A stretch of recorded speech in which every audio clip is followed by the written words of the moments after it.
గత కొద్ది రోజులుగా జరుగుతున్న చర్చ నారా లోకేష్కి డిప్యూటీ సీఎం పదవి ఇవ్వబోతున్నారా అతి త్వరలో. అయితే వాస్తవానికి డిప్యూటీ సీఎంలు ఇద్దరైనా ఉండొచ్చు, తెలుగుదేశం పార్టీ గతంలో ఇచ్చిన దాని ప్రకారం, లేదంటే 5గురు కూడా ఉండొచ్చు లాస్ట్ టైం వైఎస్ఆర్సీపీ ఇచ్చిన దాని ప్రకారం చూసుకుంటే. కాకపోతే అక్కడ సామాజిక వర్గ కోణంలో జగన్మోహన్ రెడ్డి అందరికీ అన్ని కులాల వారికి ఇచ్చామని చెప్పుకునే ప్రయత్నం, అలాగే అప్పుడు కూడా అంతే ఇద్దరు డిప్యూటీ సీఎంలు చేశారు. కానీ ఇప్పుడు అట్లా సాధ్యం అవుతుందా? ఎందుకంటే డిప్యూటీ సీఎంగా పవన్ కళ్యాణ్ ఉన్నారు.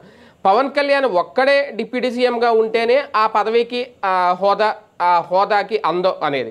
ఇప్పుడు ఇంకో డిప్యూటీ సీఎం, అది కూడా నారా లోకేష్ యాడ్ అయితే ఒక సమ ఉజ్జి అవుతుంది. సమ ఉజ్జి అవ్వాలనే ఉద్దేశంతో డిప్యూటీ సీఎం పదవి ఇవ్వడం ఒక ఎత్తు అయితే, అక్కడ పవన్ కళ్యాణ్కి ఇచ్చిన ప్రయారిటీ కూడా తగ్గిపోతుంది అనేది. అదే కనుక జరిగితే ఖచ్చితంగా గతంలో కూడా పవన్ కళ్యాణ్ డిప్యూటీ సీఎం పదవి తీసుకొని ఆ పదవి ఒక్కటే ఉండాలి, ఇంకోటి ఉండకూడదనే కండిషన్ పెట్టుకున్నారట. అది ఎంతవరకు వాస్తవం అనేది తెలియదు. అదే కనుక నిజమైతే ఖచ్చితంగా ఇంకో డిప్యూటీ సీఎం పదవి అది కూడా లోకేష్కి ఇస్తానని తెలిస్తే ఖచ్చితంగా జనసేన అంగీకరించదు, పవన్ కళ్యాణ్ కూడా అంగీకరించే సాహసం అయితే చేయరు. ఖచ్చితంగా అవసరమైతే జనసేన నాయకులు చెప్తున్నది అదే కనుక జరిగితే పవన్ కళ్యాణ్ రాజీనామా చేసేస్తారు ఆ పదవికి, అంతేగాని డిప్యూటీ సీఎం 2 పదవులు ఇస్తే మేము ఒప్పుకోము అనేది సోషల్ మీడియా వేదికగా జన సైనికులు చెబుతున్నమాట. ఎందుకంటే ఆయన ప్రయారిటీ తగ్గిపోయినట్టు అవుతుంది, ఆయన ప్రయారిటీ తగ్గించినట్టు అవుతుంది. కానీ నారా లోకేష్ ప్రయారిటీ పెంచాలి అంటే ఆయన ఒక మామూలు మంత్రిగానే ఉన్నారు, ఐటీ శాఖ మంత్రిగా.